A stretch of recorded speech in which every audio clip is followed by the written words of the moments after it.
ناظرین گرامی، رونا نہیں، بس تھوڑی غیرت چاہیے۔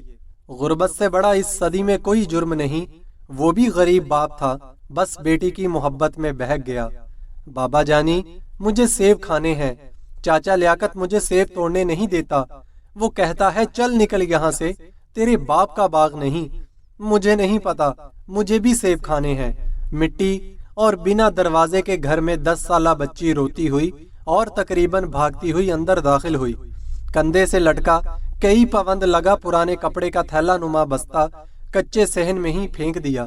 اکلوتے کمرے میں چارپائی پر بیٹھے عمر دین کی قمیض کا دامن پکڑ کر کھینچا اور ضد کرنے لگی، بس اتنی سی بات، میں کل ہی اپنی سونی ابیہا کو سیب لا دوں گا، اٹھو آؤ مل کر کھانا کھا لیں۔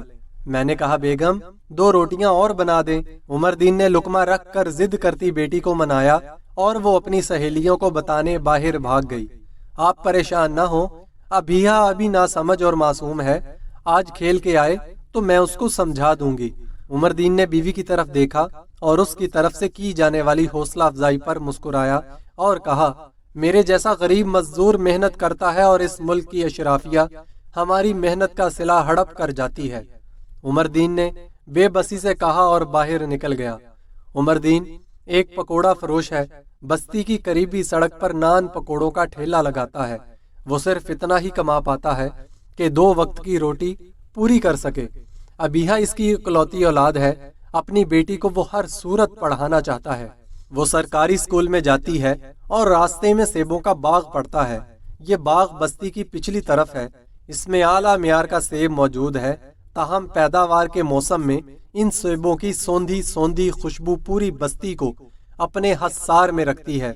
اشتہار بڑھاتی اس کشش کو بڑے تو برداشت کر لیتے ہیں، مگر بچوں کو روکنا بے حد مشکل ہوتا ہے۔ بچے کبھی سیب چرا پاتے تو کبھی مالی انہیں بھگا دیتا۔ یہ مالی چونکہ بوڑھا اور رحم دل آدمی ہے اور ترس کھا کر سیب اتار دیتا ہے تو اسے فارغ کر کے نیا نوجوان اور سنگ دل مالی رکھ دیا گیا۔ ساتھ میں چوکیدار بھی حفاظت کے لیے متعین کیے۔ ان اقدامات کے باعث چوری تو کم ہو گئی مگر ختم نہ ہو سکی۔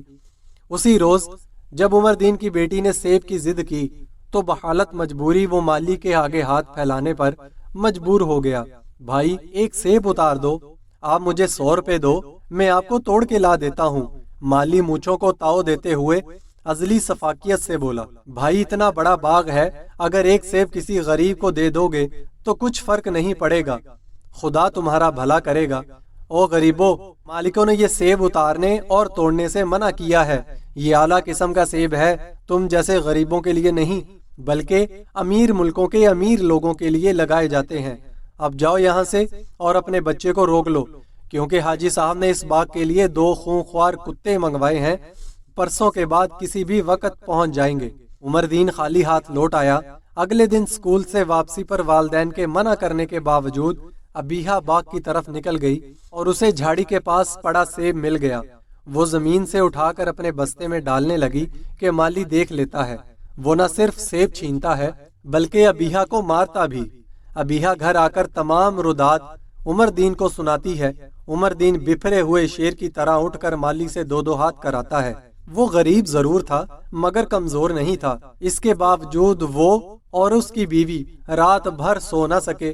وہ اپنی محرومیوں اور حسرتوں کو کاغذ کے جہاز کی طرح ہوا میں اڑانا چاہتے تھے، مگر یہ جہاز گھوم کر پھر ان کے پاس واپس آ جاتا ہے۔ مالی کی دھمکی سے اس کے خون میں ابال آ گیا اور وہ بے تحاشا گالم گلوچ بکتا رہا۔ اگلی صبح عمر دین پھر سے پکوڑوں کا ٹھیلا لیے کسی گاہک کا منتظر تھا۔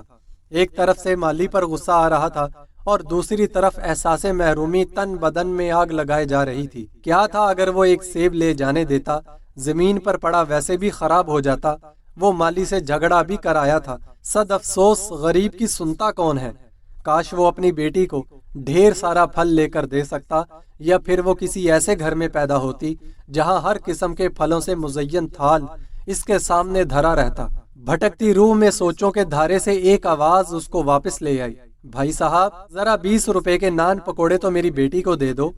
موٹر سائیکل پر سوار باپ بیٹی تھے۔ اس کی بیٹی بھی ابیہا کی طرح لگی، اس کے ہاتھ میں سیبوں کا شاپر تھا۔ عمر دین نے جلدی سے سر جھٹک کر 20 روپے کے نان پکوڑے کاغذ کے لفافے میں ڈال دیے۔